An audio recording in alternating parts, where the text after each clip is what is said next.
আমাদের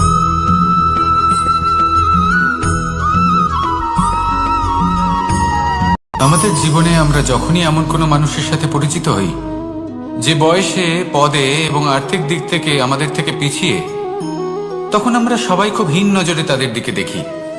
মনেই করি না যে সেই ব্যক্তির নিজস্ব একটা অস্তিত্ব রয়েছে, তার নিজেরও একটা মাহাত্ম্য রয়েছে।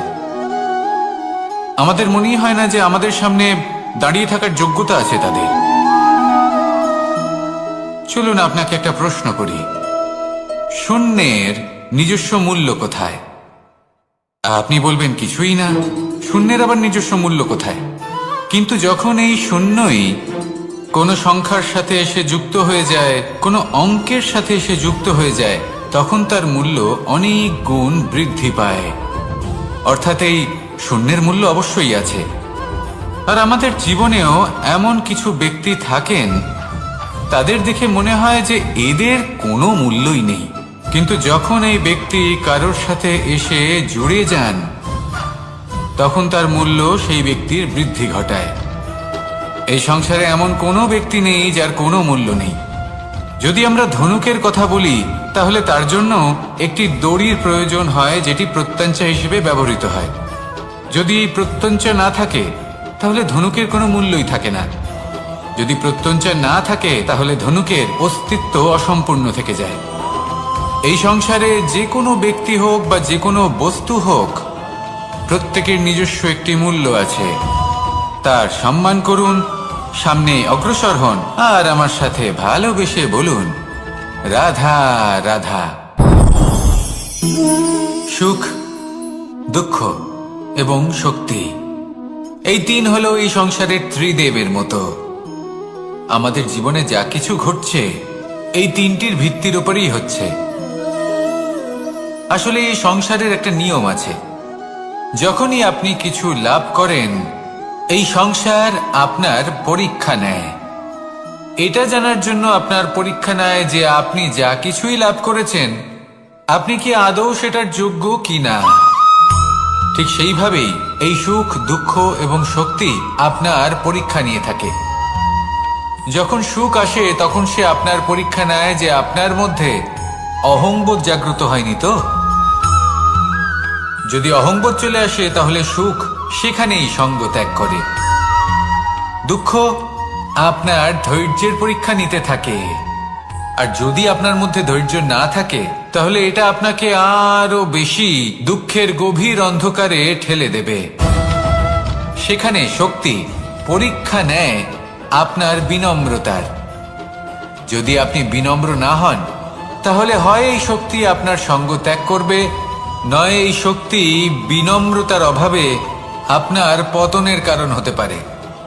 এই সংসারে যে কোনো ব্যক্তি যিনি এই পরীক্ষায় উত্তীর্ণ হয়ে থাকেন, এই জীবনে তিনি সাফল্য লাভ করেন। আসুন আমার সাথে ভালোবেসে বলুন, রাধা রাধা।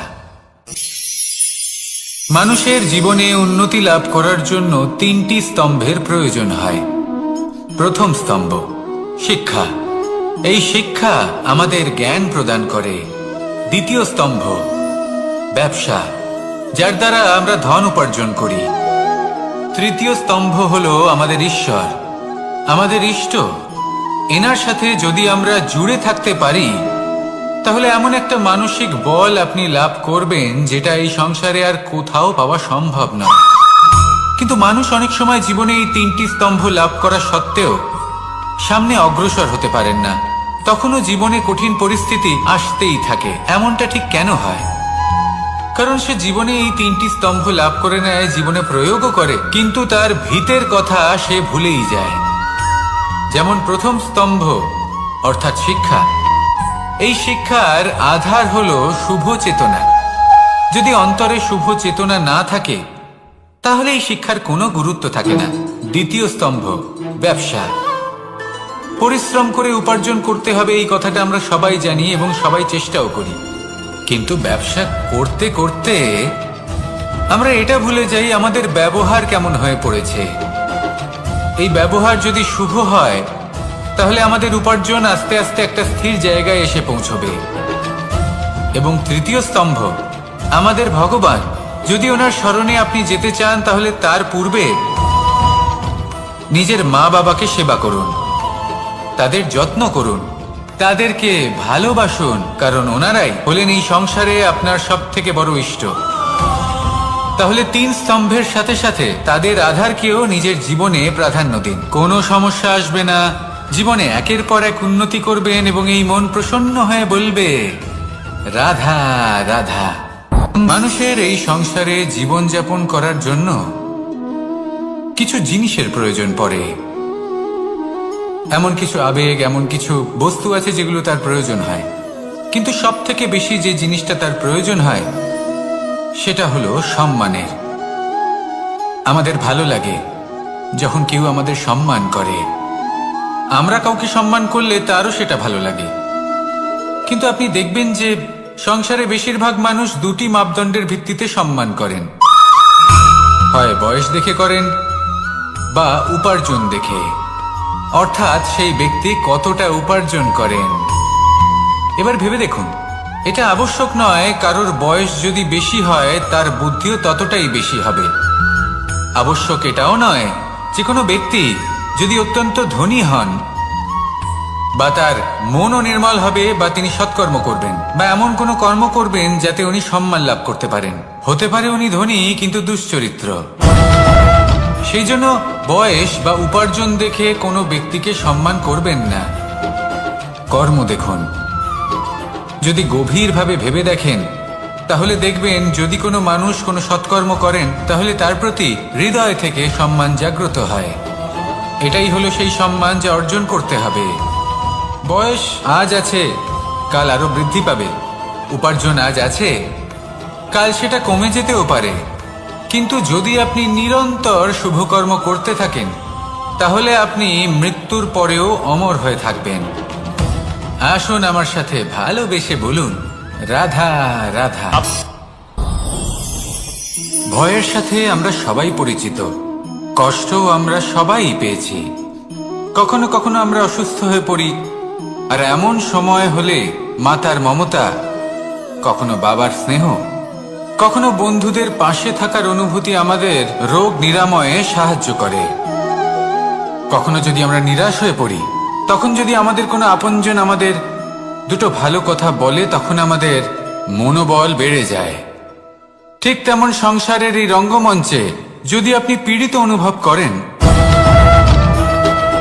কিছু শুভ কথা আলোচনা করুন, কিছু স্তুতি গান করুন, কিছু মুহূর্তের জন্য হলেও নিজের ইষ্টদেবের কথা স্মরণ করুন আর প্রার্থনা করুন।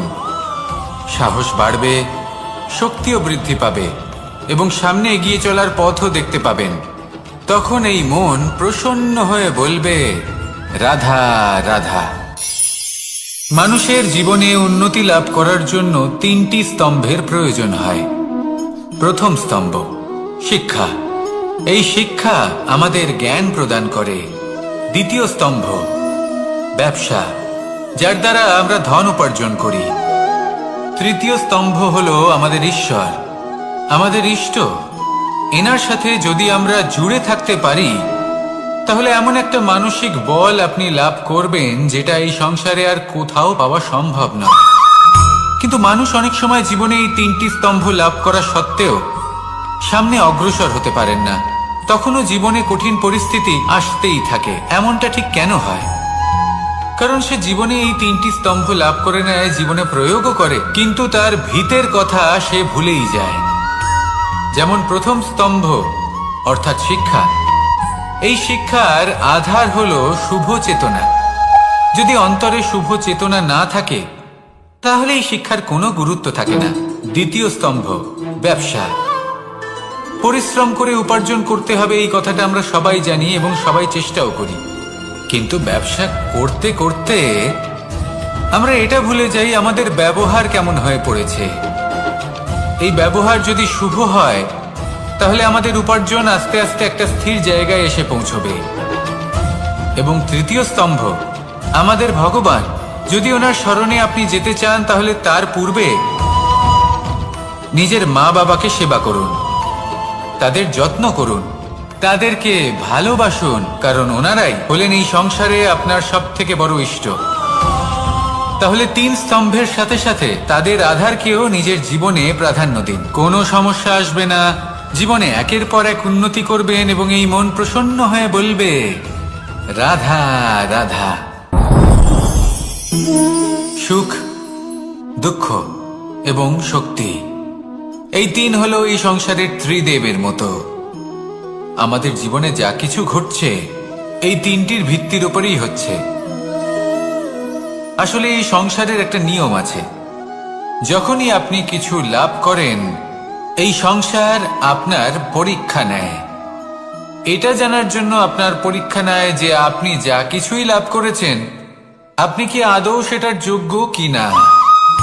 ঠিক সেইভাবেই এই সুখ, দুঃখ এবং শক্তি আপনার পরীক্ষা নিয়ে থাকে। যখন সুখ আসে তখন সে আপনার পরীক্ষা নেয় যে আপনার মধ্যে অহংবোধ জাগ্রত হয়নি তো। যদি অহংবোধ চলে আসে তাহলে সুখ সেখানেই সঙ্গ ত্যাগ করে। দুঃখ আপনার ধৈর্যের পরীক্ষা নিতে থাকে, আর যদি আপনার মধ্যে ধৈর্য না থাকে তাহলে এটা আপনাকে আরো বেশি দুঃখের গভীর অন্ধকারে ঠেলে দেবে। সেখানে শক্তি পরীক্ষা নেয় আপনার বিনম্রতার। যদি আপনি বিনম্র না হন তাহলে হয় এই শক্তি আপনার সঙ্গ ত্যাগ করবে, নয় এই শক্তি বিনম্রতার অভাবে আপনার পতনের কারণ হতে পারে। এই সংসারে যে কোনো ব্যক্তি যিনি এই পরীক্ষায় উত্তীর্ণ হয়ে থাকেন এই জীবনে তিনি সাফল্য লাভ করেন। আসুন আমার সাথে ভালোবেসে বলুন রাধা রাধা। ভয়ের সাথে আমরা সবাই পরিচিত, কষ্ট আমরা সবাই পেয়েছি। কখনো কখনো আমরা অসুস্থ হয়ে পড়ি, আর এমন সময় হলে মাতার মমতা, কখনো বাবার স্নেহ, কখনো বন্ধুদের পাশে থাকার অনুভূতি আমাদের রোগ নিরাময়ে সাহায্য করে। কখনো যদি আমরা নিরাশ হয়ে পড়ি, তখন যদি আমাদের কোনো আপনজন আমাদের দুটো ভালো কথা বলে তখন আমাদের মনোবল বেড়ে যায়। ঠিক তেমন সংসারের এই রঙ্গমঞ্চে যদি আপনি পীড়িত অনুভব করেন, কিছু শুভ কথা আলোচনা করুন, কিছু স্তুতি গান করুন, কিছু মুহূর্তের জন্য হলেও নিজের ইষ্টদেবের কথা স্মরণ করুন আর প্রার্থনা করুন। সাহস বাড়বে, শক্তিও বৃদ্ধি পাবে এবং সামনে এগিয়ে চলার পথও দেখতে পাবেন। তখন এই মন প্রসন্ন হয়ে বলবে রাধা রাধা। এই সংসারে কখনো কোনো ব্যক্তিকে তার বাইরের পোশাক দেখে বিচার করার চেষ্টা করবেন না, এটা খুব বড় ভুল করবেন। যেমন আমরা জীবনে অনেক সময় এমন করি, ধরুন কোথাও একটা গাছ দেখলাম, খুব বিশাল আকারের একটা গাছ যেটা মাটির থেকে অনেক উঁচুতে পৌঁছে গেছে, যার বিশাল শাখা আছে। সেগুলো দেখে আমরা ভাবি যে এই গাছে হয়তো কত সুস্বাদু ফল আছে, আমরা সেই গাছের পরিচর্যা করতে থাকি। আবার অন্যদিকে হলো একটি তৃণ যেটা মাটি থেকে কিছুটা উঁচুতে পৌঁছেছে, কিন্তু সেই তৃণর নিচে, মাটির নিচে অত্যন্ত সুস্বাদু ফল বা সবজি জন্ম নেয়, যা আমাদের স্বাস্থ্যের পক্ষে অত্যন্ত উপকারী। সেই জন্য কখনো আবরণ দেখে কাউকে বিচার করতে চেষ্টা করবেন না। তার বদলে এটা বোঝার চেষ্টা করুন যে আপনার সামনে যে ব্যক্তি আছে বা বস্তু আছে তার বিশেষত্ব কি। যদি এই বিশেষত্ব বোঝার ক্ষমতা আপনি অর্জন করেন, যদি এই শিল্প আপনি নিজের ভেতরে জাগ্রত করেন, তাহলে এই সংসারে বিশেষত্ব কি সেটা আপনি জানতে পারবেন। আর এই সমস্ত খেলা দৃষ্টি থেকে নয়, দৃষ্টিভঙ্গি থেকে জন্ম নেয়। দৃষ্টিভঙ্গি সবসময় শুভ রাখুন আর আমার সাথে ভালোবেসে বলুন রাধা রাধা। যখন আমরা কোনো বনে প্রবেশ করি তখন এই সবুজ ঘাস দেখে, এই কোমল ঘাস দেখে আমাদের মন প্রফুল্ল হয়ে ওঠে। ভিন্ন ভিন্ন প্রজাতির ফুল, ভিন্ন ভিন্ন রঙের ফুল দেখে এই মন আনন্দে ভরে ওঠে। এখানে শিশুরা আনন্দ লাভ করে, বড়রা ভোজন গ্রহণ করেন, কথাবার্তা বলেন, হাঁটাহাঁটি করে বেড়ান। এবার ভেবে দেখুন, যখন এই উপবনের নির্মাণ হয়েছিল সেই সময় যদি এই মাটিকে সঠিকভাবে খনন না করা হতো, যদি তাতে সঠিকভাবে বীজ রোপণ না করা হতো, যদি কোনো সংঘর্ষ না হতো, পরিশ্রম না করা হতো, যদি চলতে চলতে পায়ে কাঁটা না বিঁধে যেত, তাহলে এই সুন্দর বন দেখে আমরা কি এই আনন্দ লাভ করতে পারতাম? কখনোই নয়। ধরুন কোনো নদীর তটে সুন্দর একটি বন আছে, সেই বনের আনন্দ লাভ করতে গেলে আপনাকে সেই নদী পার করতেই হবে। যদি সুখের নদীর কাছে পৌঁছতে চান, তাহলে তটে যে কাঁটা রয়েছে সেগুলোর সাথে সংঘর্ষ করতেই হবে। এই সংসারে যদি আপনি সুখ লাভ করতে চান, তাহলে সুখ লাভের এই যাত্রা শুরু করতে হবে সংঘর্ষ দ্বারা। তাহলে সংঘর্ষকে স্বাগত জানান, এর পেছনেই সুখ রয়েছে যা আপনার জন্য অপেক্ষা করছে। এবার হাসুন আর আমার সাথে ভালোবেসে বলুন, রাধা রাধা। মানুষ সুখী জীবন যাপনের প্রতি এতটাই অভ্যস্ত হয়ে পড়ে যে একটা ছোট্ট সমস্যা এলেই সে সবার থেকে সাহায্য চাইতে শুরু করে দেয়। সে সাহায্য লাভও করে এবং সেই সংকট থেকে সে বেরিয়েও আসে। কিন্তু এই সাহায্য কিছু মুহূর্তের, আর কিছু মুহূর্তের হলো এই দুঃখ। এই দুই মুহূর্তের সাহায্যের জন্য আজীবন আপনি তার কাছে ঋণী হয়ে থাকেন।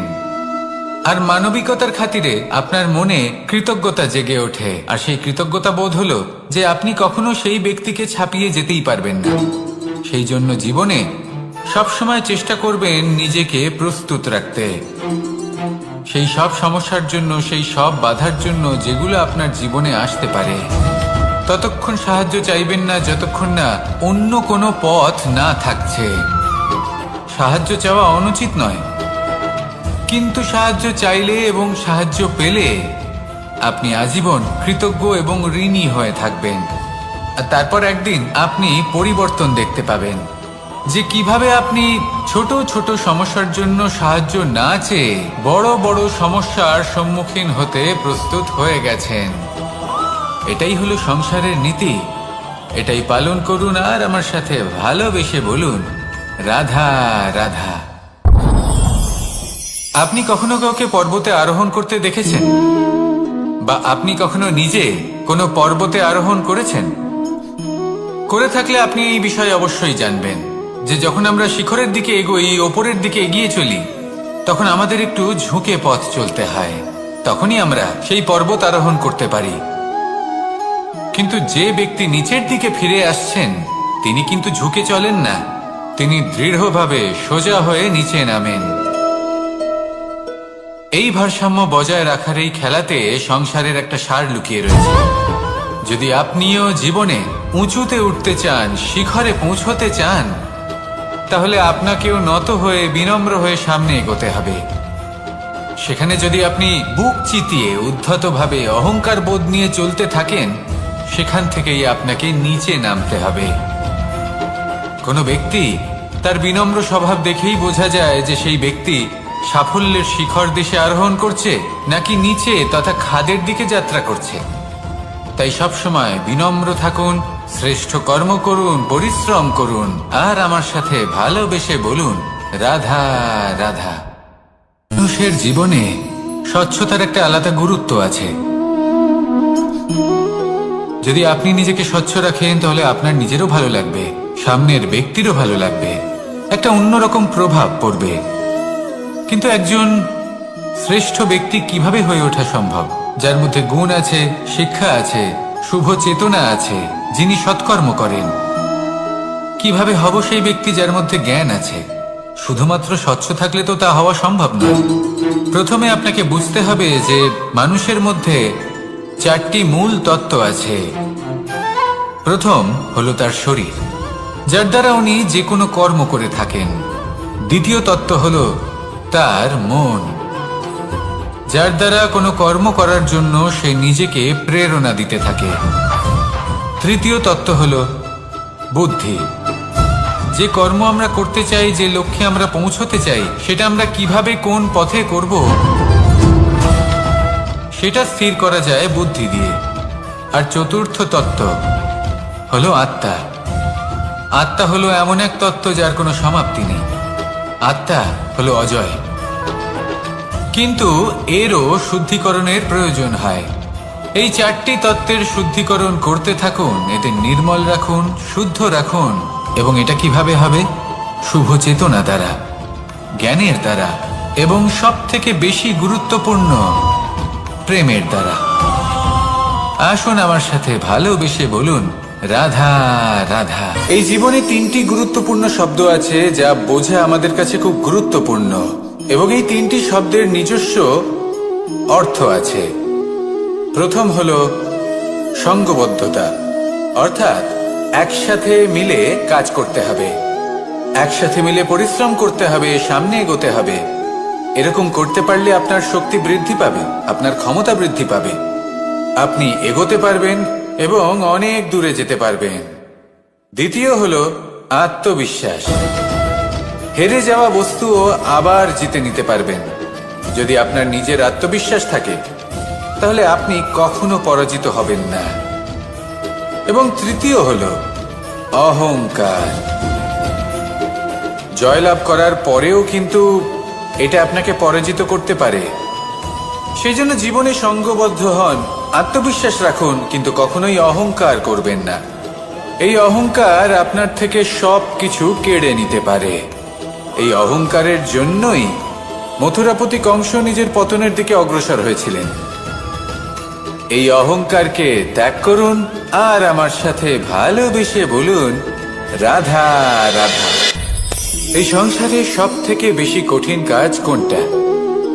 কেউ বলবেন যুদ্ধ করা, কেউ বলবেন ধন অর্জন করা, আবার কেউ বলবেন জ্ঞান অর্জন করা সব থেকে বেশি কঠিন।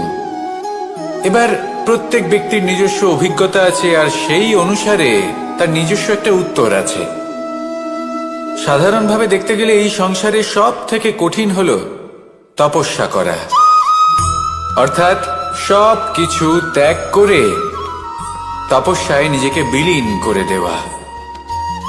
এবার এর থেকে বেশি কঠিন এই সংসারে আর কি বা হতে পারে?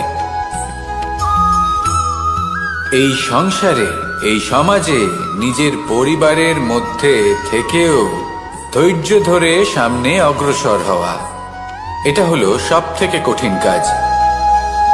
কারণ যখন আপনি তপস্যা করেন তখন সেখানে আপনার ধৈর্য ভাঙার মতো কেউ থাকেন না, না কোনো বন্ধু, না কোনো আত্মীয়, না কোনো শত্রু, কেউ না। কিন্তু যখন আপনি এই সমাজে, এই পরিবারে থাকেন, কোনো না কোনো ব্যক্তি এসে আপনার ধৈর্যের বাঁধ ভেঙে দেওয়ার ক্ষমতা রাখেন। তারা আপনার ধৈর্যের বাঁধ ভেঙে দেয়, আর কখনো কখনো তারা অনিচ্ছাকৃতভাবেই সেটা করে থাকেন। কারণ তাদের মানসিকতা আপনার থেকে আলাদা, তাদের কর্ম আপনার থেকে আলাদা, তাদের দৃষ্টিভঙ্গি আপনার থেকে আলাদা, জীবন যাপন আপনার থেকে আলাদা। সেক্ষেত্রে আপনি ধৈর্যচ্যুত হন, প্রসন্নতা আপনার থেকে ছিনিয়ে নেওয়া হয়। সেই জন্য এই সংসারে, এই পরিবারের থেকেও ধৈর্য ধরে সামনে অগ্রসর হওয়া কোনো পর্বতের শিখরে গিয়ে তপস্যা করার থেকেও অনেক বেশি কঠিন। আর যে ব্যক্তি এই সমাজেই, এই পরিবারে, সেই সকল মানুষের মধ্যে থেকে গিয়েও ধৈর্য ধরে অগ্রসর হতে থাকেন, যারা এই কাজটা শিখে নিতে পারেন, তারাই কিন্তু জীবনে আনন্দ লাভ করতে পারেন। এই ধৈর্যই শেষে আপনার জীবনে প্রসন্নতা বহন করে আনবে। তাই ধৈর্য ধরে জীবনের পথে অগ্রসর হন আর আমার সাথে ভালোবেসে বলুন, রাধা রাধা।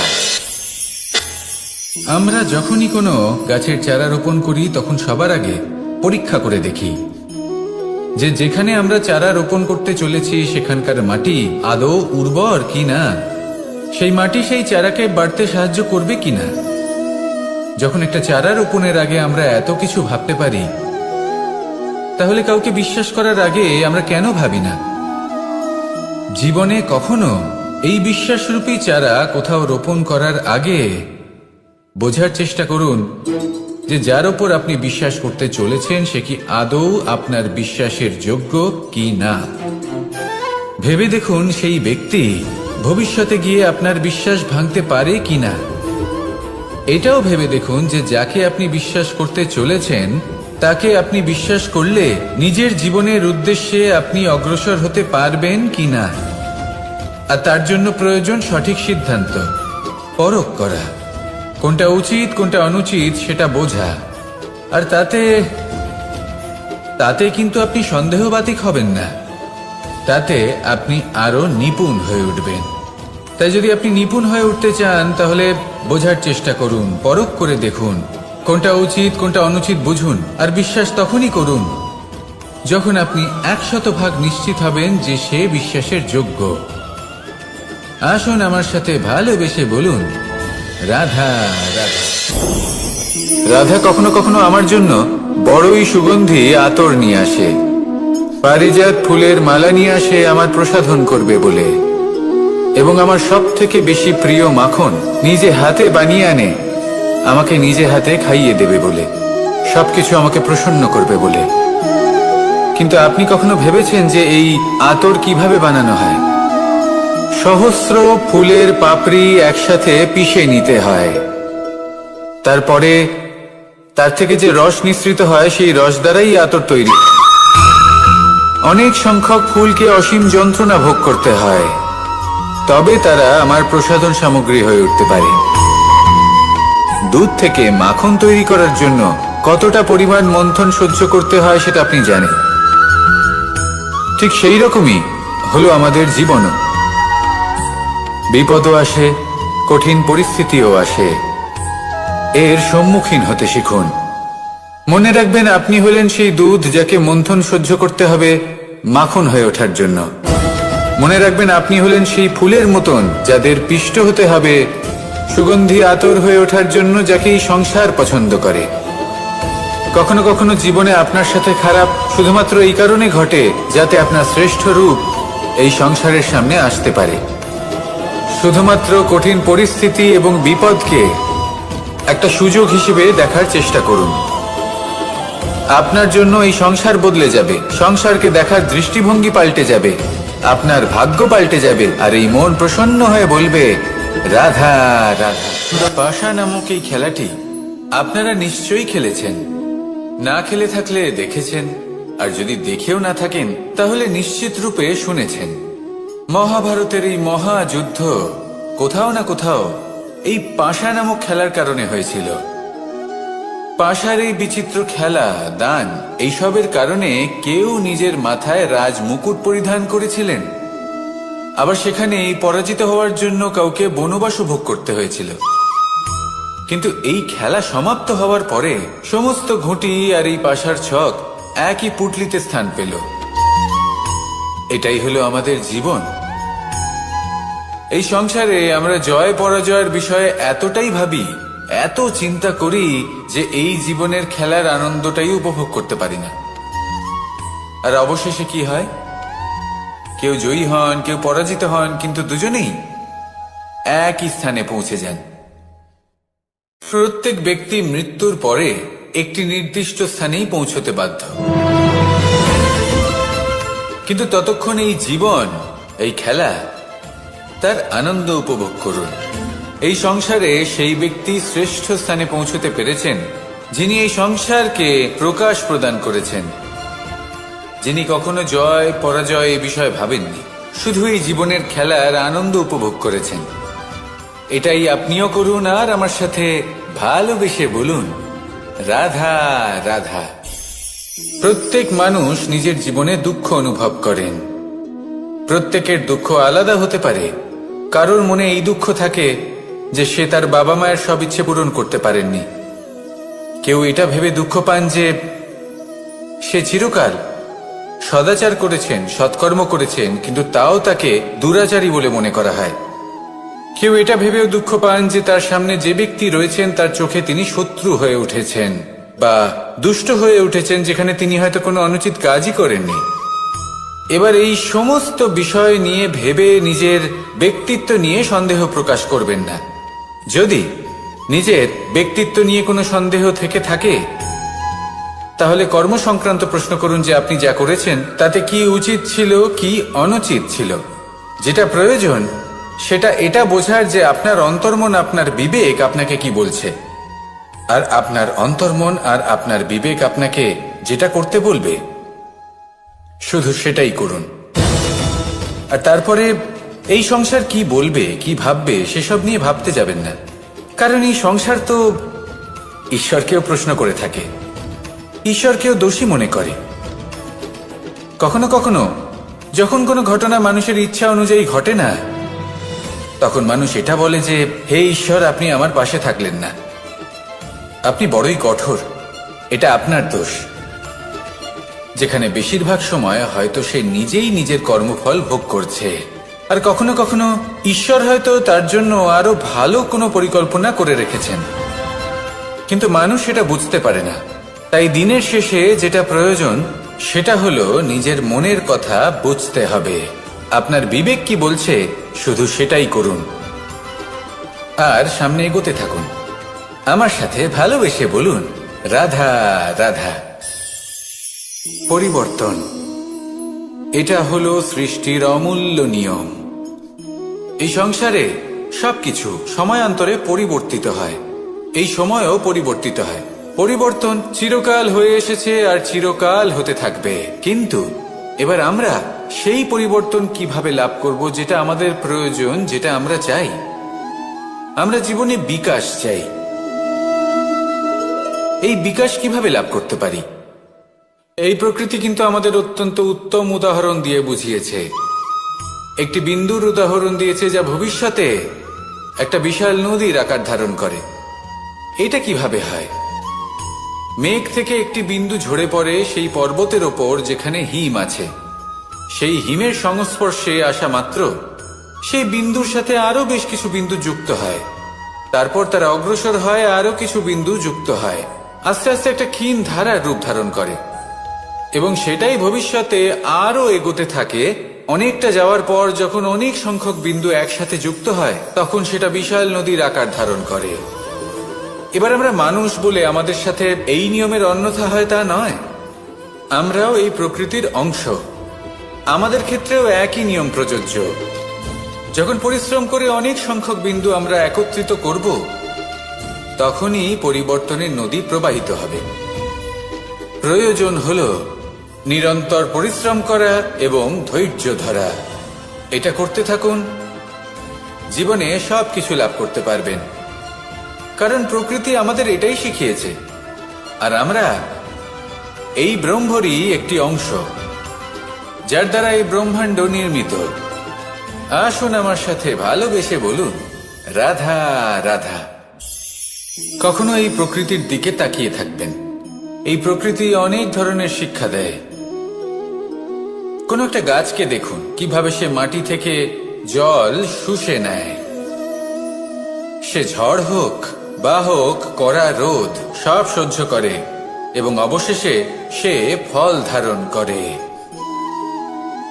আর সেই ফল উৎপন্ন করার পরে সে ফল কিন্তু সে নিজে গ্রহণ করে না, এই সংসারকে প্রদান করে, যাতে পশু পাখি মানুষ তারা এই ফল গ্রহণ করে শক্তিশালী হয়ে উঠতে পারে, সুস্থ থাকতে পারে। সেভাবেই নদী, সরোবর এরা নিজেরাও কিন্তু নিজেদের জল গ্রহণ করে না, মাটিকে প্রদান করে, পশু পাখিকে প্রদান করে। সূর্য নিজেও নিজের জন্য প্রজ্বলিত হয় না, সে প্রকাশ ছড়িয়ে দিতে চায় আমাদের সবার কাছে, সে আলো পৌঁছে দিতে চায়। এই প্রত্যেকের কর্মে পরমার্থ নিহিত আছে, আর সেই জন্যই এদের সকলকে পুজো করা হয়। তাই মনে রাখবেন, আপনার কাছে জীবন যাপনের অতিরিক্ত যা কিছুই আছে তা পরমার্থের জন্য। তাহলে তার সদ্ব্যবহার করুন, আর আমার সাথে ভালোবেসে বলুন, রাধা রাধা। আমরা প্রত্যেকেই অবশ্যই এমন সময় দেখেছি যখন অনেকগুলো সমস্যা একসাথে আমাদের জীবনে এসে পড়ে। সমস্যা আমাদের প্রত্যেকের জীবনেই থাকে। আমরা তার সমাধান খুঁজতে চেষ্টা করি, কখনো সমাধান খুঁজে পাই, আবার কখনো যতই চেষ্টা করি না কেন কোনো সমাধান খুঁজেই পাই না। আর যখন এটা হয় তখন মানুষ অত্যন্ত বিচলিত হয়ে পড়েন। নিজের আত্মীয় স্বজন, নিজের বন্ধু বা সংসার, এদের ওপরে এই দোষ চাপিয়ে দেন যে এদের জন্যই এই সমস্যা এসেছে। এবার যদি আমি আপনাকে কোনো পরামর্শ দিই, তাহলে এটাই বলবো যে দৃষ্টিভঙ্গি পাল্টে দেখুন। এই দৃষ্টিভঙ্গি দিয়ে দেখুন যে এই সংসারে যে সমস্যাই আসুক না কেন তার জন্য কেউ দোষী নয়, না আপনি না অন্য কেউ। এই পুরো খেলাটাই আপনার মানসিকতা, আপনার দৃষ্টিভঙ্গির, আপনার মনের। কিভাবে বোঝাচ্ছি। যখন আমাদের মন শক্ত থাকে তখন কঠিন থেকে কঠিনতর পরিস্থিতিও আমাদের জীবনে খুব বেশি হলে প্রতিস্পর্ধা হয়ে থেকে যায়। সেখানে যদি আমাদের মন দুর্বল থাকে তখন অল্প কঠিন পরিস্থিতিও আমাদের কাছে খুব বড় সমস্যা হয়ে যায়, তাই না? একটা শক্ত মন কঠিন পরিস্থিতিকে প্রতিস্পর্ধা হিসেবে দেখে আর তার মধ্যে ওটা সুযোগ খুঁজে নেয়। আমাদের শুধু এটাই করতে হবে। এই সংসারে অন্য কাউকে দোষী মনে করলে আপনার সমস্যা দূর হয়ে যাবে না। সেই জন্য এই সংসারকে দোষ দেওয়ার বদলে এই সমস্যার মূলে চলে যান, সেটাকে বুঝুন, নিজের এই মনকে শক্ত করে তুলুন। যদি আপনার মন শক্তিশালী হয় তাহলে এই সংসারে অনেক বড় বড় কঠিন থেকে কঠিনতর পরিস্থিতিও যদি আসে, আপনার জীবনে যতই বড় বড় সমস্যা আসুক না কেন আপনার লক্ষ্য লাভে বাধা দিতে পারবে না। আসুন আমার সাথে ভালোবেসে বলুন, রাধা রাধা। আমরা সবাই পাথর দেখেছি, পর্বতও দেখেছি, শুকনো পাতাও দেখেছি, শ্যামল বনানীও দেখেছি। কখনো ভেবেছেন পাথরের অস্তিত্ব কিন্তু ততক্ষণ পর্যন্ত যতক্ষণ সে পর্বতের গায়ে আটকে থাকে। যখন সেই পর্বত থেকে সেই পাথর ভিন্ন হয়ে যায় ও নিজের অস্তিত্ব হারিয়ে ফেলে। আস্তে আস্তে কখনো পাথর কেটে বা কখনো পিষ্ট হয়ে সেই পাথর আস্তে আস্তে মাটিতে পরিণত হয় এবং পূর্ণরূপে নিজের অস্তিত্ব হারিয়ে ফেলে। এটাই পাতার সাথেও হয়। এই পাতা যতক্ষণ গাছের ডালের সাথে যুক্ত ততক্ষণ তার অস্তিত্ব থাকে। যখনই ডাল থেকে বিচ্ছিন্ন হয় সেও নিজের অস্তিত্ব হারিয়ে ফেলে। আর এটাই আমাদের সাথেও হয়। যতক্ষণ আমরা নিজেদের আপনজনের সাথে যুক্ত থাকি আমাদের অস্তিত্ব বজায় থাকে। যখন আপনজনদের সাথে সম্পর্ক ছিন্ন করি তখন আমরাও আমাদের অস্তিত্ব হারিয়ে ফেলি। এবার এই সংসারের প্রত্যেক ব্যক্তি স্বতন্ত্র থাকতে চান, আর অনেক ব্যক্তি স্বতন্ত্র থাকবেন বলে আপনজনদের দূরে করে দেন আর তাদের সাথে এই সম্পর্ক ছিন্ন করেন। এটা কি সত্যি প্রয়োজন? আপনজনদের সাথে সম্পর্ক ছিন্ন করে নিজের অস্তিত্ব হারিয়ে ফেলা প্রয়োজনীয়, নাকি আপনজনদের সাথে সম্পর্ক বজায় রেখে নিজেদের স্বতন্ত্র করে রাখা সেটা আবশ্যক? নির্বাচন আপনারই। আসুন আমার সাথে ভালোবেসে বলুন, রাধা রাধা। আপনি কি কখনো নৌকা যাত্রা করেছেন? করে না থাকলেও নিশ্চয়ই দেখেছেন যে এই জল যা নিজের অন্তরে সব কিছু সমাহিত করে নিতে পারে, এই নৌকা সেই জলের ওপরেই ভেসে থাকে। নদীর স্রোত কাটিয়ে সে সামনে অগ্রসর হয়।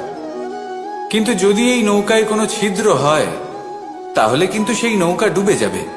আর এতে কোনো তফাৎ হবে না যে সেই ছিদ্র ছোট নাকি বড়, নৌকা ডুবে যাবে।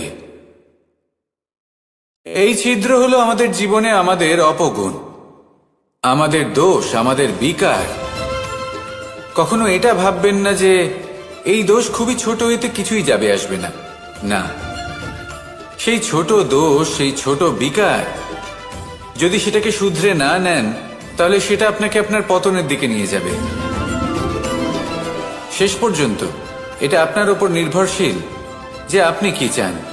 আপনার জীবনের এই নৌকা এভাবেই ডুবে যেতে দেখবেন, নাকি নিজেকে শুধরে নিয়ে সেই নৌকার সেই ছিদ্রটাকে ভরিয়ে তুলতে চাইবেন? নির্বাচন আপনার। আসুন আমার সাথে ভালোবেসে বলুন, রাধা রাধা। জল, জলই পৃথিবীতে বেঁচে থাকার জন্য আবশ্যক তো বটেই, কিন্তু এই জল আমাদের একটা অত্যন্ত গুরুত্বপূর্ণ শিক্ষা প্রদান করে। কখনো এই জলকে দেখেছেন? যে পরিস্থিতিতেই এই জল প্রবাহিত হোক না কেন, এর উপর যা কিছুই প্রভাব থাকুক না কেন, এর পথে যতই বাধা আসুক না কেন, তার মধ্যে থেকে ও নিজের পথ ঠিক বের করে নেয়, কিন্তু নিজের প্রবাহ থামতে দেয় না, ক্রমাগত অগ্রসর হতে থাকে। সেরকমই একটা শিক্ষা যেটা আমরা জল থেকে পেয়ে থাকি তা হলো এটা, আমরা যখন জলের দিকে তাকাই তখন আমরা নিজের প্রতিবিম্ব দেখি, স্পষ্টভাবে দেখতে পাই। কিন্তু তখনই দেখতে পাই যখন এই জল শান্ত থাকে, স্থির থাকে। যদি এই জল অশান্ত হয়ে থাকে, স্থির না হয়, তাহলে আমরা এতে নিজের প্রতিবিম্ব দেখতে পাই না। এটাই আমাদের মনের সাথেও হয়ে থাকে। যখনই জীবনে কোনো সংকট, সময়, এই সময় আসলে কি? এই সময় একটা সরল রেখা তো কখনোই নয়। সময় হলো একটা চক্র, যেখানে এর আদি সেখানেই হলো এর অন্ত, আর যেখানে তা শেষ হয় সেখান থেকেই তার শুরু হয়। এই সময় একটা অত্যন্ত বিচিত্র চিন্তা, বিচিত্র ভাবনা, একটা বিচিত্র বস্তু যা কেউ বুঝতে পারেন না। এই সময়ের লীলা, এর কোনো প্রমাণ নেই, কোনো জ্ঞান নেই, কোনো পরিমাপ নেই। শুধু এটুকু আমরা জানতে পারি, যেখানে শেষ হবে সেখান থেকে একটা নতুন সূচনাও হবে। যা আজ আপনার কাছে আছে, কাল অন্য কারোর কাছে যাবে, তারপরে তার কাছ থেকেও অন্য কারোর কাছে যাবে, তারপরে তার থেকেও ছিনিয়ে নেওয়া হবে। এই নিয়তির একজনের কাছ থেকে অন্যজনের কাছে আদান প্রদানের এই সময় হলো আপনার সময়। এই সময়ের সদ্ব্যবহার করুন, এই সময়কে বাঁচুন। আপনাকে শুধু এটাই সুনিশ্চিত করতে হবে যে আপনি কোন পক্ষে আছেন। আর সত্যি বলতে কি, আপনার জীবনের পরিণাম নির্ভর করে আপনার নির্বাচনের ওপর। আপনি কোন পক্ষ নির্বাচন করছেন। তাহলে মনে রাখবেন, জীবনে সেই পক্ষই নির্বাচন করবেন যা চয়ন করার পরে আপনি সুখ অনুভব করবেন, আপনি সন্তোষ লাভ করবেন, প্রসন্নতা লাভ করবেন। আর আমি এটাই সুনিশ্চিত করব যে এই পক্ষ যেন শান্তির পক্ষ হয়, এই পক্ষই যেন প্রেমের পক্ষ হয়। তাহলে চিন্তা করবেন না, আর আসুন আমার সাথে ভালোবেসে বলুন, রাধা রাধা।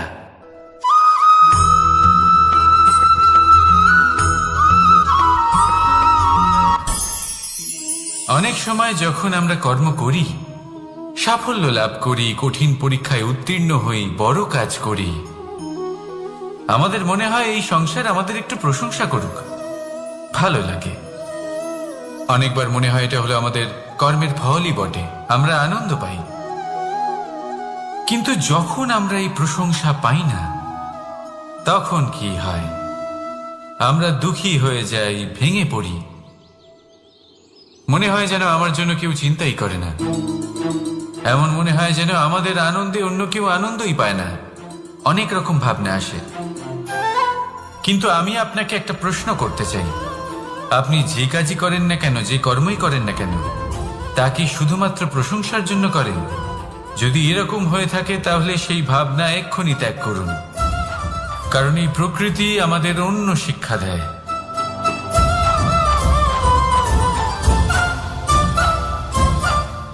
এই ফুলকে দেখুন, এই যে ফুলের সুবাস, যা আমার মনকে উচ্ছ্বসিত করে তোলে, মনে শক্তির সঞ্চার করে, এই সুগন্ধ। কিন্তু ভেবে দেখুন, ফুলের কিন্তু এই কাজ করার জন্য কোনো প্রশংসারই প্রয়োজন হয় না। এইটাই হলো প্রকৃতির শিক্ষা।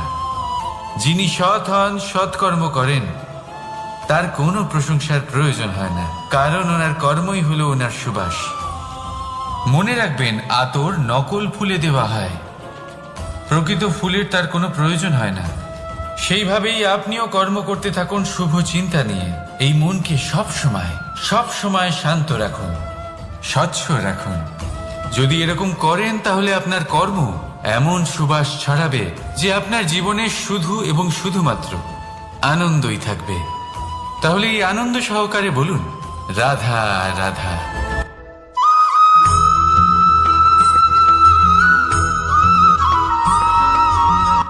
কর্ম এবং ফল দেখতে গেলে এই সমস্ত ব্রহ্মাণ্ড এই দুইয়ের মাঝেই স্থির হয়ে আছে।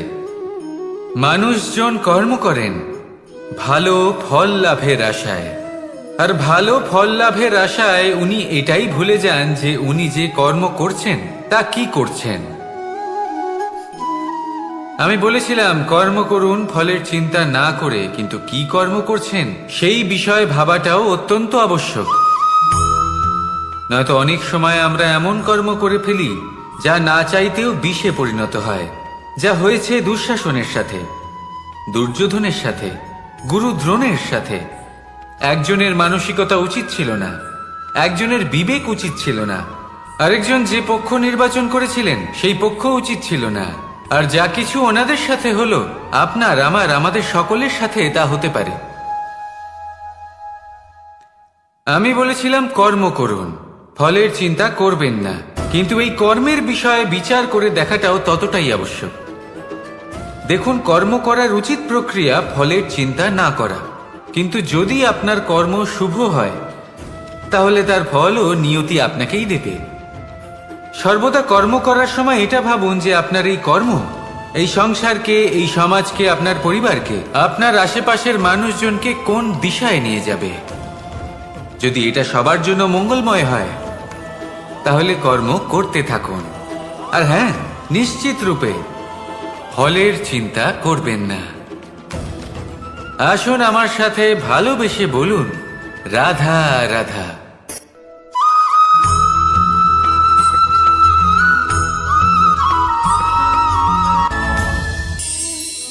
এই সংসারে এমন কোনো পর্বত নেই যা এতটাই উঁচু যে মানুষ তার শিখরে পৌঁছতে পারবে না, তাকে অতিক্রম করতে পারবে না। এই সংসারে এমন কোনো সাগর নেই যা কিনা এতটাই গভীর যেখানে মানুষ তার তলদেশে পৌঁছে ফিরে আসতে পারবে না। একটা ছোট্ট বরফের টুকরো পর্বতের শিখরে গলে গিয়ে বইতে থাকে, আর দেখতে দেখতেই তা মহানদী গঙ্গায় পরিবর্তিত হয়। এর কারণ কি? এর কারণ হলো প্রচেষ্টা, প্রারব্ধ নয়। এই প্রচেষ্টাই সুনিশ্চিত করে যে আপনার প্রারব্ধ কি হবে। এই সমস্ত কিছু হলো প্রচেষ্টা আর প্রারব্ধের খেলা। আপনার প্রচেষ্টা যেরকম হবে আপনার প্রারব্ধ সেরকমই হবে। আর আপনার প্রচেষ্টা যদি উচ্চ মানের হয় তাহলে প্রারব্ধকে আপনার সামনে নত হতেই হবে। কি বলেন? তাহলে আসুন আমার সাথে ভালোবেসে বলুন, রাধা রাধা। অনেক সময় মানুষ অতীতকে দেখেন আর তখন অহংবোধে পরিপূর্ণ হয়ে ওঠেন। কখনো বর্তমানের দিকে তাকান, ভবিষ্যতের দিকে তাকান আর পরিতৃপ্তিতে ভরে ওঠেন। কেন বুঝতে পারেন না একটা সহজ কথা? এই যে সৃষ্টি, এই সৃষ্টি হলো একটা বড় চক্র যা বারংবার আপনার কাছে ফিরে আসবেই। কঠিন থেকে কঠিনতর পরীক্ষায় আপনাকে নিযুক্ত করবে, যাতে আপনাকে উত্তীর্ণ হতেই হবে। যা কাল ছিল তা আজ নেই, এটা সবাই জানেন। যা আজ আছে তা হয়তো কাল থাকবে না, এটাও আপনাকে মেনে নিতে হবে, তাও আবার হাসি মুখে। শান্ত থাকতে শিখুন আর কখনোই মনের মধ্যে অহংকার উৎপন্ন হতে দেবেন না। হতে শিখুন সেই হিমবাহের মতো। হয়তো এই জন্যই এত শীতল থাকে, কারণ ও জানে গতকালও জল রূপে ছিল, আজ বরফ রূপে হয়তো আছে, কিন্তু কাল পুনরায় সে জলেই পরিণত হবে। নিজেকে শান্ত রাখুন। হয়তো আজ আপনি সাফল্যের শিখরে আছেন, হয়তো বা নেই। আপনাকে প্রত্যেক দিন অবশ্যই দেখতে হবে। শুধু নিরন্তর প্রচেষ্টা করতে থাকুন, প্রত্যেক পরিস্থিতির জন্য তৈরি থাকুন, আর একে ভারসাম্যে রাখতে শিখুন। আপনার কাল হোক, আজ হোক বা আগামীকাল, আপনার ভালো দিন হোক বা খারাপ দিন, সব পবিত্র হয়ে যাবে। তাহলে আসুন আর আমার সাথে ভালোবেসে বলুন, রাধা রাধা।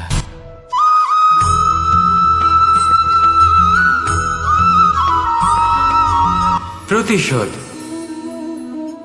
অথবা কাউকে দুঃখ দেওয়ার ভাবনা, যদি এটা আপনার মনে থাকে তাহলে আপনি নিজের মনেই যন্ত্রণার একটা বিশাল বৃক্ষ রোপণ করছেন, এটা মনে রাখবেন। কারণ কাউকে দুঃখ দেবার এই ভাবনা, এটা হলো সেই বীজ যা আপনার মনেই পতিত হবে, আপনার মনেই অঙ্কুরিত হবে, আর আপনার মনেই একটা বিশাল বৃক্ষরূপে বেড়ে উঠবে। জীবন আপনার, কর্ম আপনার, কাউকে দুঃখ দেবার ভাবনা আপনার ছিল, এই বৃক্ষ হলো আপনার, তাই এর ফলও আপনিই পাবেন, যা গ্রহণও আপনাকেই করতে হবে। মনে রাখবেন, যে মানুষ এটা ভাবে যে আমি ওকে দুঃখ দেব, ওকে কষ্ট দিতে চাই আমি, সেই মানুষই দুঃখ আর কষ্ট পেয়ে থাকে। যদি সেই জায়গায় আপনি এটা ভাবেন যে আমি কাউকে সুখী করে তুলতে চাই, কাউকে সুখ প্রদান করতে চাই, তাহলে তারও বীজ আপনার মনেই রোপণ হবে, বৃক্ষে পরিণত হবে, যার ফলও আপনিই পাবেন। এখানে বিষয়টা হলো শুধু মানসিকতার চিন্তা, যা সত্য হয়ে আপনার সামনে আসে। তাহলে এই মানসিকতা শুভ করুন, সবার জন্য মঙ্গল কামনা করুন। অন্যের মনে আপনার জন্য ভালো চিন্তা থাকুক বা না থাকুক, আপনি সবার জন্য শুভ চিন্তা করে কর্ম করতে থাকুন, তাহলে আপনার সাথেও ভালোই হবে। তাহলে আসুন আর আমার সাথে ভালোবেসে বলুন, রাধা রাধা।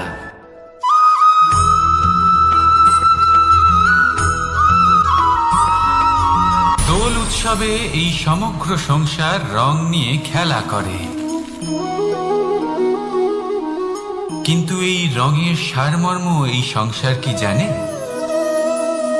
কখনো দেখেছেন একটা চিন্তিত মুখ শুধুমাত্র রঙের স্পর্শ পেয়ে আনন্দিত হয়ে ওঠে? দোলে আমরা কি করি? পুরাতনকে ত্যাগ করি আর নতুনকে স্বাগত জানাই। শিশিরকে বিদায় জানিয়ে এক সুন্দর, এক নতুন ঋতুকে আগমন জানাই। দুশ্চিন্তা দূর করে আসার নতুন রঙে রঙিন হয়ে ওঠা, নিজেকে আনন্দিত করা, এটাই তো হলো দোল। এবার দোলের একটা ব্যাপার আছে, দুটো রঙে একসাথে রঙিন হওয়া যায় না। একটা রং উঠলে তবেই আরেকটা রং লাগা সম্ভব। আরো একটা প্রশ্নও রয়েছে, কোন রংকে তুলে দিয়ে কোন রং মাখানো যেতে পারে? যদি আপনাকে উদাহরণ দিই, লোভের এই রং, তা যতক্ষণ লেগে থাকবে আনন্দের রং লাগতে পারবে না। যা হয়েছিল দ্বারকাবাসী এবং সামন্তক মণির মধ্যে।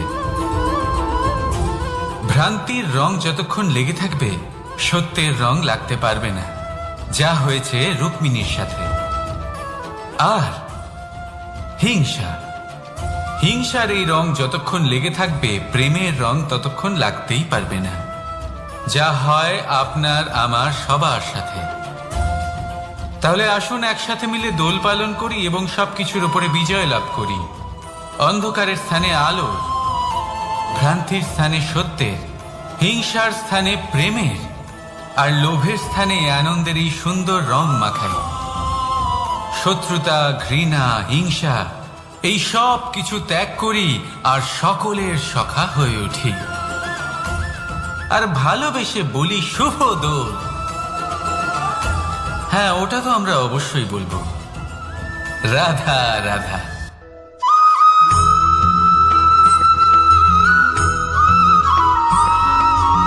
কখনো কখনো মানুষ মনে করেন যে সে নিজেই সব থেকে বেশি শক্তিশালী, তিনি হলেন জ্ঞানী। দেখুন, এটা ভালো ব্যাপার যে আপনার মধ্যে শক্তি আছে, জ্ঞান আছে, আর এটা শুধু আপনার জন্য নয়, এই সমস্ত সমাজের জন্য, দেশের জন্য, সমগ্র পৃথিবীর জন্য অত্যন্ত আবশ্যক। কিন্তু এই কথাটাও বোঝা অত্যন্ত আবশ্যক যে এই জ্ঞান যেন কখনো অহংকার না হয়ে ওঠে। যখন মানুষের মধ্যে জ্ঞান থাকে তখন সে রাম হয়ে ওঠে। রাম, যিনি সমুদ্রের বুকে সেতু বানিয়েছিলেন, বানর সেনার দ্বারা রাক্ষস রাজকে পরাজিত করেছিলেন, আর চিরকালের জন্য সবার কাছে আদর্শ হয়ে উঠেছিলেন। আর যদি মানুষের মনে অহংকার জন্মায় তাহলে সে রাবণ হয়ে ওঠে। দেশে বিদেশে যতই খ্যাতি থাকুক না কেন, সে রাক্ষস হয়ে ওঠে, নিজের সাথে সাথে সমস্ত কুলের বিনাশ করে বসে। এবার জ্ঞান নাকি অহংকার, আপনার কি চাই সেই সিদ্ধান্ত আপনার, আর আপনার এই সিদ্ধান্তই নিশ্চিত করবে যে আপনার কর্ম কি হবে, আর আপনার এই কর্মই নিশ্চিত করে দেবে আপনার প্রারব্ধ কি হবে। তাহলে শুভ কর্ম করুন আর আমার সাথে ভালোবেসে বলুন, রাধা রাধা।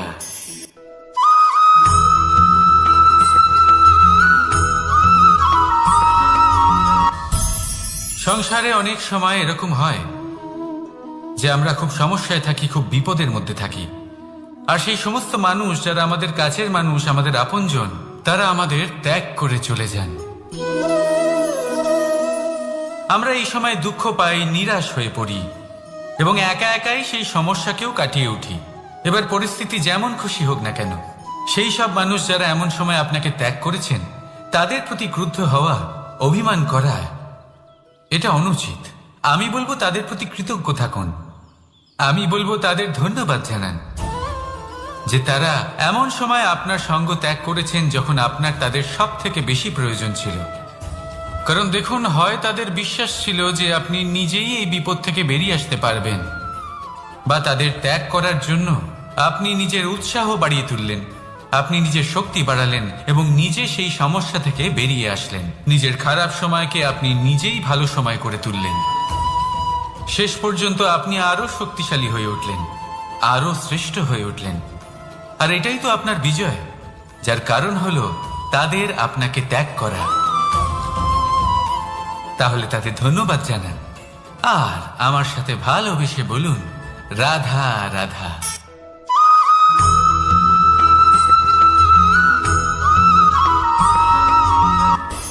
সুখ আর অভিজ্ঞতা, এই দুই জীবনে একসাথে কখনোই আসে না। মনে রাখবেন, যেখানে সুখ থাকে সেখানে অভিজ্ঞতা থাকে না। আর যখন এই সুখ আমাদের জীবন থেকে দূরে চলে যায়, তখন আমাদের জীবনে আসে এই অভিজ্ঞতা। পরমাত্মা, প্রকৃতি, নিয়তি এই অভিজ্ঞতাকে আমাদের জীবনে পাঠান যাতে আমরা একটা অত্যন্ত গুরুত্বপূর্ণ শিক্ষা, একটা জ্ঞান প্রাপ্ত করতে পারি। এই অভিজ্ঞতা আমাদের শেখায় যে অতীতে এমন কি হয়েছিল যা আমাদের করা উচিত হয়নি। আমাদের শেখায় ভবিষ্যতে এমন কি আছে যা আমাদের করা উচিত আর কি করা উচিত নয়। দেখতে গেলে এই অভিজ্ঞতা আমাদের সেই শিক্ষা দেয় যার জন্য আমরা সুখের দিকে উচিতভাবে অগ্রসর হতে পারি। সেই জন্য জীবনে যখনই দুঃখ আসবে, দুঃখের এই সময় আসবে, তখন হতাশ হবেন না। বোঝার চেষ্টা করুন এই পরিস্থিতি কেন এসেছে, কি শিক্ষা দিতে এসেছে। যদি আপনি সেই জ্ঞান লাভ করেন, সুখের পথে অগ্রসর হন, তাও উচিত রূপে, তাহলে এই অভিজ্ঞতার উদ্দেশ্য পূরণ হয়ে যায়। তাহলে আসুন আর আমার সাথে ভালোবেসে বলুন, রাধা রাধা।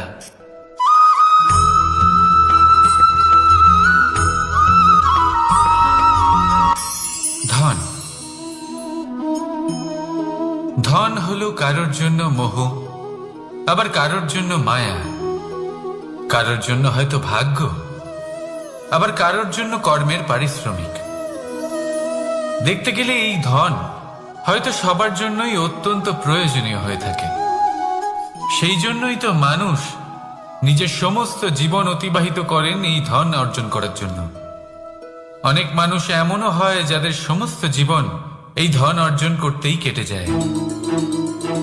প্রত্যেক মানুষই চেষ্টা করেন যেন তিনি ধনী হন, যত সম্ভব বেশি ধন অর্জন করতে পারেন, সম্পন্ন থাকতে পারেন। আর তা হবে নাই বা কেন? কারণ এটাই হলো এমন এক বস্তু যা আদান প্রদান এমন নানান কাজে আসে। চেষ্টা তো সব মানুষই করেন, ধন অর্জন সব মানুষ করতে পারেন না। কারণ হলো এটাই যে মানুষ ভাবেন যে তার কাছে কিছু ধন এলে তারপর তিনি কিছু করে দেখাবেন। আর ধন ভাবে যদি এই মানুষ কিছু করে দেখান তাহলে আমি তার কাছে আসব। সেই জন্য কিছু করে দেখান, এমন শ্রেষ্ঠ কাজ করে দেখান যাতে ধন নিজেই আপনার কাছে ছুটে আসে। যদি আপনি ধন লাভের আশায় ছোটেন তাহলে আপনি নিজের সন্তোষ ভাব হারিয়ে ফেলবেন। কিন্তু এই সম্পত্তি যদি আপনার কাছে ছুটে আসে তাহলে আপনাকে মহান বলা হবে।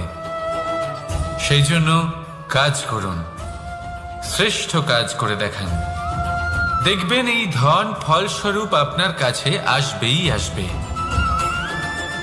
তাহলে আসুন আমার সাথে ভালোবেসে বলুন, রাধা রাধা।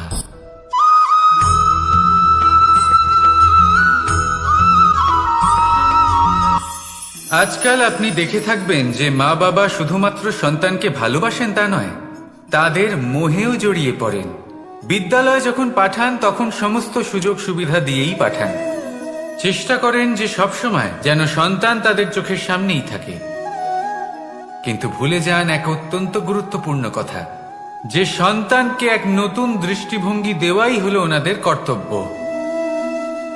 সেই জন্য পুরাতনকালে শিষ্যদের গুরুকুলে পাঠানো হতো, বাড়ির থেকে দূরে। কারণ বাড়ি ছেড়ে যাওয়া এক সন্তানের জন্য, এক শিষ্যের জন্য অত্যন্ত শুভ লক্ষণ হয়। যখন সে বাড়ির থেকে দূরে, গৃহস্থের থেকে দূরে থাকবে, তখন এই সংসারকে সে এক নতুন দৃষ্টিভঙ্গি দিয়ে দেখবে, পরখ করবে, বুঝতে পারবে, আর সবকিছু নিজে থেকেই শিখে যাবে কখন আক্রমণ করতে হয়, কখন পিছু হটতে হয়, কিভাবে এই সংসারের সম্মুখীন হতে হয়। আর এটা আপনার দৃষ্টি ওকে শেখাতে পারবে না, ওর অভিজ্ঞতা ওকে শেখাতে পারবে। তাই মনে রাখবেন, যদি আপনি চান যে আপনার সন্তানের বিকাশ হোক, তাহলে অনেক সময় ওকে নিজের থেকে দূরে নিয়ে যেতে হয়। যদি মোহে আবদ্ধ থাকেন তাহলে ওর বিকাশ কখনোই হবে না। তাহলে আসুন আমার সাথে ভালোবেসে বলুন, রাধা রাধা।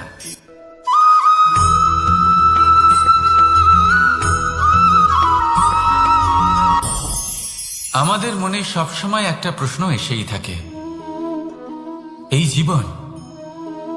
জীবন যা কিনা ঈশ্বর আমাদের দিয়েছেন, একটা জীবন। ঈশ্বর এক আত্মা দিয়েছেন পৃথিবীতে বাঁচার জন্য। যতদূর আমরা জানি আমাদের কাছে একটাই জীবন রয়েছে। আমরা ভাবি এই জীবন গুছিয়ে কিভাবে রাখা যায়। প্রত্যেক মানুষ ভাবেন যে আমি কি করি যাতে এই জীবনকে গুছিয়ে রাখা যায়, কিরকম কর্ম করব, কিরকম পুণ্য করব, কি ধরনের শাস্ত্র পড়ব যাতে আমি সেই জ্ঞান অর্জন করি, যাতে জীবনটা সুন্দর করে তুলতে পারি। আমাদের সমগ্র জীবন কেটে যায় এই প্রশ্নের উত্তর খুঁজতে, সেই শাস্ত্র অধ্যয়ন করতে। এমন অনেক মানুষ তাও বুঝতে পারেন না। আসুন আজ আমি আপনাকে একটা সহজ কথা বলি, যার দ্বারা আপনি নিজের জীবন সুন্দর করবেন। জীবন,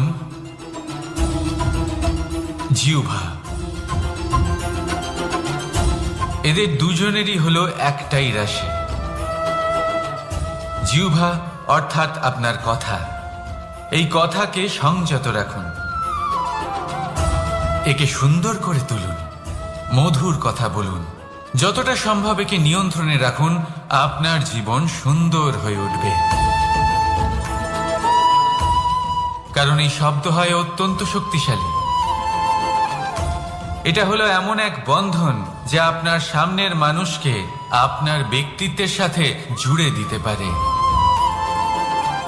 তাই এই শব্দ সংযত রাখুন, একে সুন্দর করে তুলুন। আপনার জীবন আপনা থেকেই সুন্দর হয়ে উঠবে। আর আসুন এই মধুর সুন্দর অনুভূতি দিয়ে বলুন, রাধা রাধা।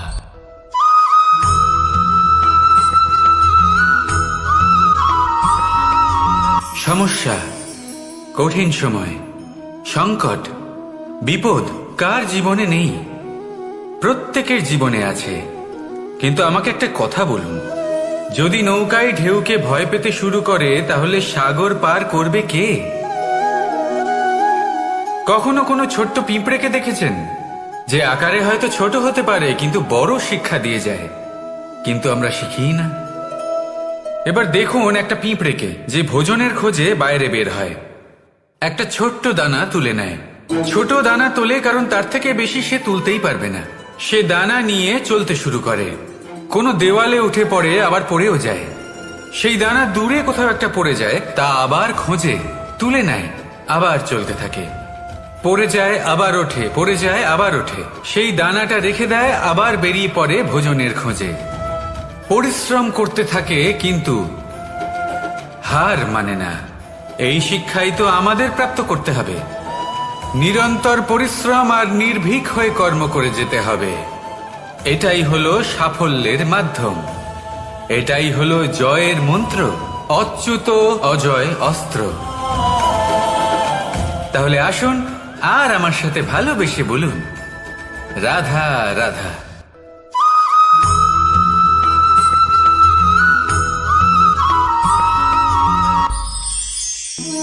জীবন, এই জীবন আসলে কি?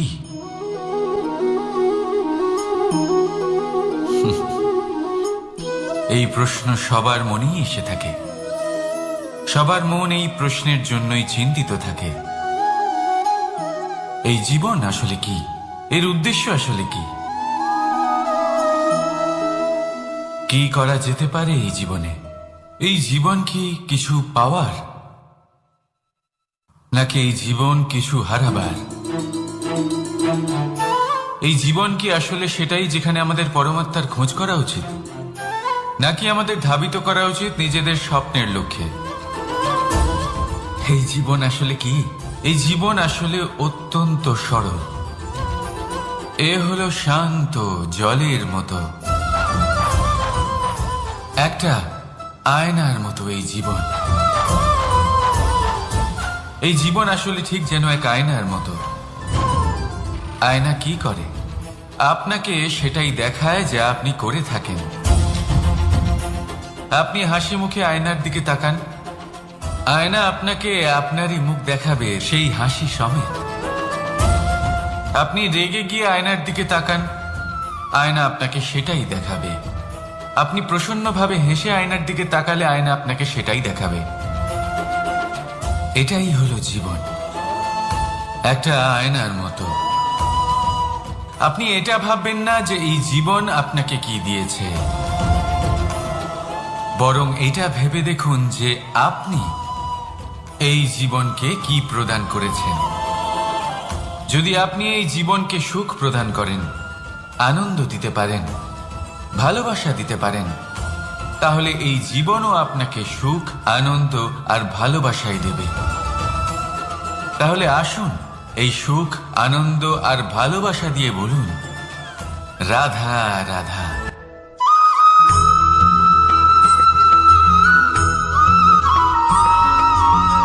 পরিবর্তন এই সংসারের শাশ্বত নিয়ম। কোনো রাজা নেই যিনি চিরকাল রাজা থাকেন, কোনো ধনী ব্যক্তি নেই যিনি চিরকাল ধনী থাকবেন।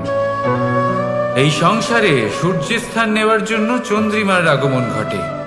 কোন স্থান যাকে পতিত বলা হয়েছিল সেখানে মহল তৈরি হয়েছে। কোন স্থান যাকে আজ মলিন বলা হয়েছে কাল সেখানে মন্দিরও স্থাপন হতে পারে। কোনো ঋতু চিরকালের জন্য থাকে না, কখনো সময় চিরকাল একরকম থাকে না। আজ যে আপনার কাছে রয়েছে কাল অন্য কারোর ছিল, আজ যে আপনার কাছে রয়েছে কাল তা অন্য কারোর কাছে চলে যাবে। আপনার সাথে কিছু থাকলে তা হলো আপনার কর্ম, কিন্তু সেই কর্মের পরিণামও আপনার নয়। আপনি শুধু কর্ম করুন, বাকি সবকিছুই পরিবর্তনশীল। কিন্তু সেই পরিবর্তনকে দেখে ভয় পাওয়ার প্রয়োজন নেই, তাকে স্বাগত জানান। যদি আপনি হাসি মুখে সেই পরিবর্তনকে স্বাগত জানান, তাহলে এই পরিবর্তনও হাসি মুখে আপনার সাথে থাকবে। আসুন আমার সাথে ভালোবেসে বলুন, রাধা রাধা।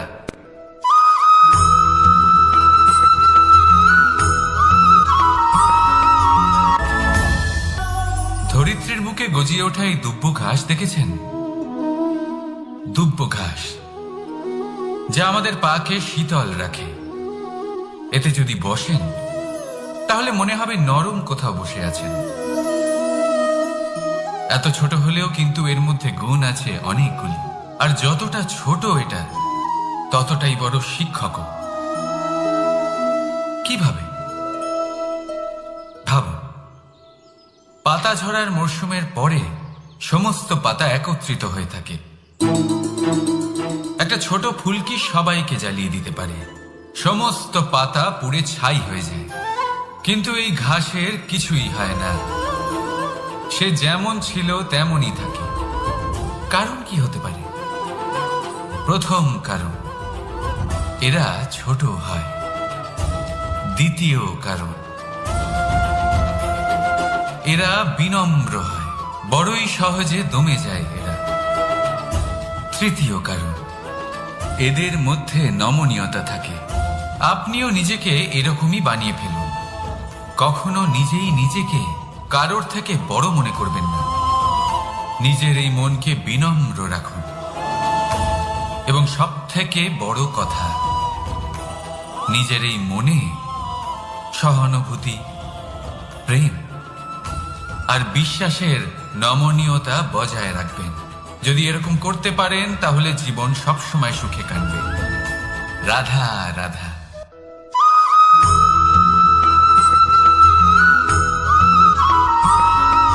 সদিচ্ছা দেখতে গেলে 3 অক্ষরে তৈরি এই শব্দ, কিন্তু সমস্ত ত্রিলোক তার উপরেই আধারিত।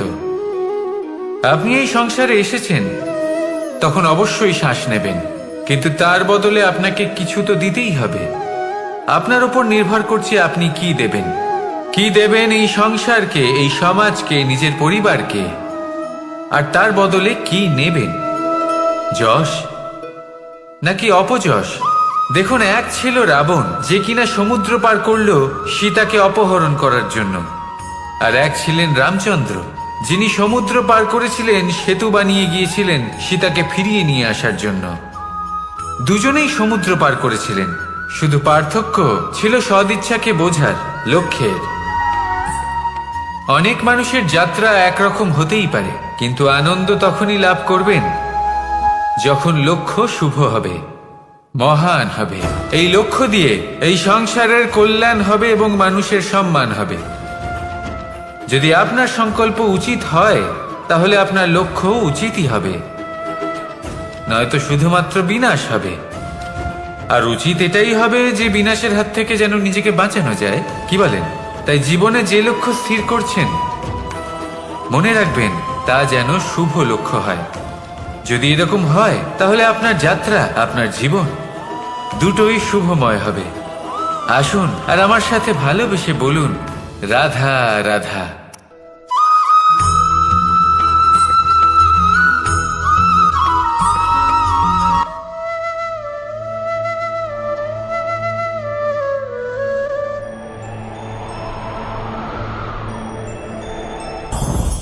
লোভ আপনার অন্তরের আরো একটা শত্রু। দেখতে গেলে এটা একটা শব্দ, একটা সংস্কৃত শব্দ, লব ধাতু থেকে উৎপন্ন হয়েছে। এর অর্থ কিছু লাভ করা। কিছু লাভ করা অনুচিত নয়, আরো কিছু লাভ করাও অনুচিত নয়, কিন্তু সব থেকে বেশি আমি লাভ করব, আমি আরো চাই, আরো বেশি চাই, আরো বেশি পেতে চাই, এটাই হলো লোভ। আর এই লোভ যখন গ্রাস করে, তখন আপনি যা পেতে চান, সে ধনই হোক বা মানই হোক, তা অর্জন করার জন্য মানুষ যে কোনো স্তরে পৌঁছে যেতে পারে। যদি মানুষ ধন অর্জন করতে চান, তাহলে তার জন্য তারা অধর্মের পথেও চলতে পারেন। যদি সম্মান অর্জন করতে চান, তাহলে অন্য মানুষকে ছোটও করতে পারেন। শেষ পর্যন্ত আপনার এটা মনে হতে পারে যে যদি একটু অল্পই প্রাপ্ত করতাম, কিন্তু ভালোবেসে প্রাপ্ত করতাম, এই জীবন আরো অনেক বেশি সুখী হতো। লোভ আপনার জীবনে, আপনার মনে কখন যে প্রবেশ করবে সেটা আপনি জানতেও পারবেন না। তাই এটা চিনতে শিখুন, আর তৎক্ষণাৎ জীবন থেকে বাইরে ফেলে দিন। যা কিছু লাভ করতে চান তা ভালোবেসে লাভ করুন, আর সেই ভালোবাসার সাথেই বলুন, রাধা রাধা।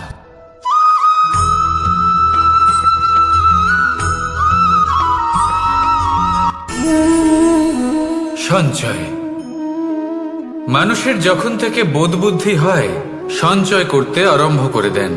সঞ্চয় করতে থাকেন ভোজনের, সঞ্চয় অর্থের, সঞ্চয় শক্তির। নিজের জন্য করেন, নিজের পরিবারের জন্য করেন, নিজের স্ত্রীর জন্য করেন, সন্তানের জন্য করেন, সন্তানের সন্তানের জন্যও সঞ্চয় করেন।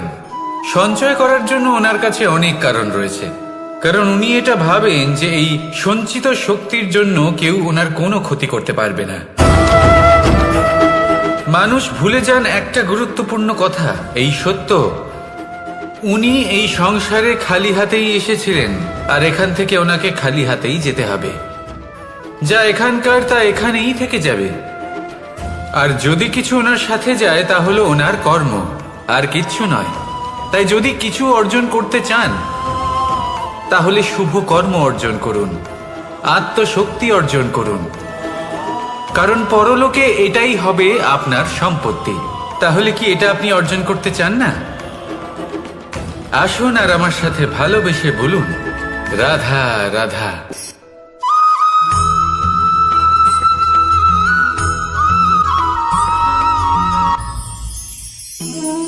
জীবনে ক্ষমা চাওয়া তাও কিছুটা সহজ, ক্ষমা করতে পারা অত্যন্ত কঠিন। ক্ষমা 2 অক্ষরের এই শব্দ হতে পারে, কিন্তু অত্যন্ত বড় এই শব্দ, অত্যন্ত গুরুত্বপূর্ণ এই শব্দ। কখনো কখনো অন্য কাউকে ক্ষমা করে দেওয়া তাও কিছুটা সহজ কাজ, কিন্তু নিজেকে ক্ষমা করতে পারা অত্যন্ত কঠিন হয়ে দাঁড়ায়।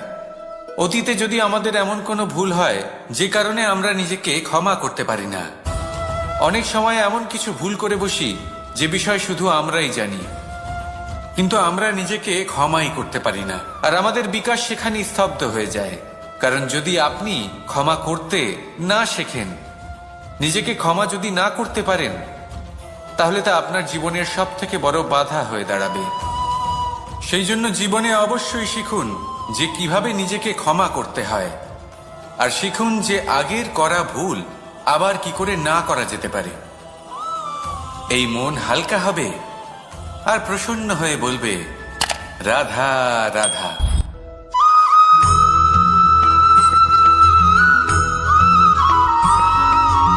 বটবৃক্ষের বীজ সর্ষের দানার থেকেও ছোট হয়, কিন্তু যখন তা নিজের রূপ ধারণ করে তখন তা বিশাল বৃক্ষের আকার ধারণ করে, যা সহস্র বছর ধরে বেঁচে থাকে, ছায়া প্রদান করে, পাখিদের আশ্রয় প্রদান করে, আর দেয় পথচারীদের বিশ্রাম করার স্থান।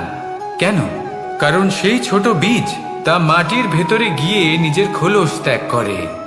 অন্ধকারে থাকে সে, যতই আলো আসুক না কেন, যতই বর্ষা আসুক না কেন, সব সহ্য করে। আর তারপরে একটা চারা গাছ অঙ্কুরিত হয়, তারপর ধীর গতিতে একটা বিশাল বৃক্ষতে পরিণত হয়।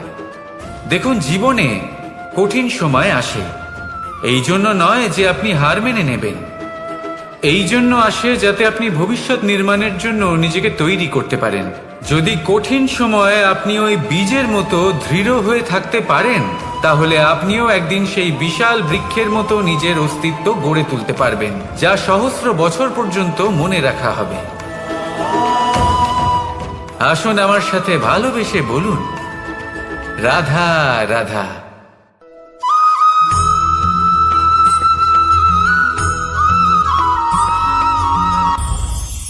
এই সংসারে যখনই কোনো সমস্যা আসে, তখন আমরা আমাদের সব থেকে বড় সম্বলের কাছে আশ্রয় খুঁজি, তা হলো আমাদের বিশ্বাস। এবার প্রশ্ন হলো এটাই যে এই বিশ্বাস কার উপর করা যেতে পারে? পরিবারের ওপর, বন্ধুর ওপর, নাকি তাদের ওপর বিশ্বাস করা উচিত যাদেরকে আমরা কখনো সঙ্গ দিয়েছি? দেখুন, এই সংসারে বিপদের সম্মুখীন হলে কে আপনাকে সাহায্য করবে সেটা নির্বাচন করা আপনার হাতে নেই। সেটা সেই সকল ব্যক্তির উপর নির্ভরশীল যে তারা আপনাকে সাহায্য করবে নাকি করবে না। অর্থাৎ যখনই কোনো বিপদ আসে, সর্বপ্রথম তার সম্মুখীন আমাদের নিজেকেই হতে হয়, আর তার জন্য প্রস্তুত থাকা প্রয়োজনীয়, সেই শক্তি, সেই সাহস অর্জন করা প্রয়োজনীয়। দেখুন, যখনই অন্ধকার আসে তখন সবার আগে কে আপনাকে ত্যাগ করে চলে যায়? আপনার নিজেরই ছায়া। এই অন্ধকারের সম্মুখীন হতে হয় অন্তরের প্রদীপের দ্বারা, অন্তরের আত্মা দ্বারা। তবেই আপনি অন্ধকারের ওপর জয়লাভ করতে পারবেন। সেই জন্য যে বিপদই আসুক না কেন, নিজেকে তার জন্য প্রস্তুত রাখা উচিত। সেই সাহস নিয়ে আসুন। এমন কোনো বিপদ নেই যা আপনাকে ভেঙে দিতে পারে। আসুন আমার সাথে ভালোবেসে বলুন, রাধা রাধা।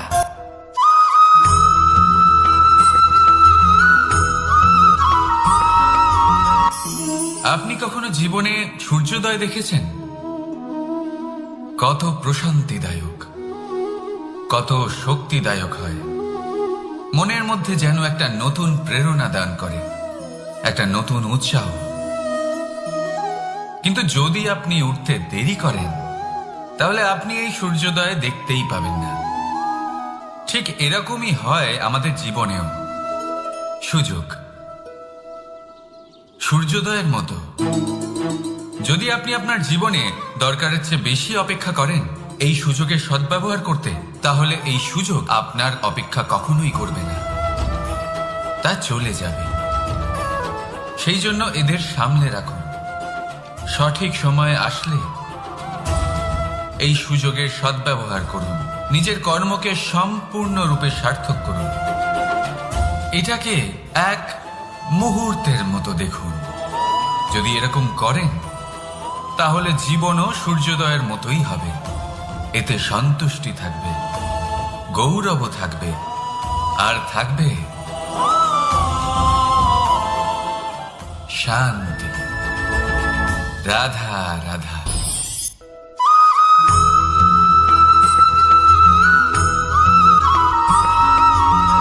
মানুষ সবসময় চায় যে তার জীবনে যেন কখনো কোনো সমস্যাই না আসে। সে চায় তার জীবন যেন শুধুমাত্র শান্তি এবং সুখের দ্বারা পূর্ণ থাকে। কিন্তু এই চাহিদা অনুচিত কিছু নয়। আমরা সবাই এটাই চাই যে জীবনে সুখ থাক, শান্তি থাক।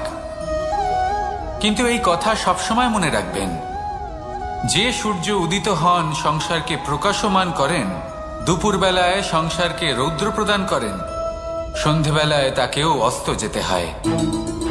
এবার আমাদের জীবন চক্র কিছুটা এরকমই।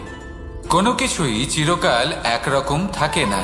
কখনো এই নদীকে দেখুন, যা বয়ে চলেছে। এই নদী যা বয়ে চলেছে তার পথেও অনেক বিপদ আসে। বড় বড় পাথরের সম্মুখীন হয়ে তাকেও সামনে এগিয়ে যেতে হয়। একটি পুকুর যা চারদিক থেকে ঘেরা, তার জীবনে কিন্তু কোনো সমস্যা নেই। কিন্তু এই সংসারে পুকুরের পুজো করা হয় না, পুজো করা হয় নদীকে।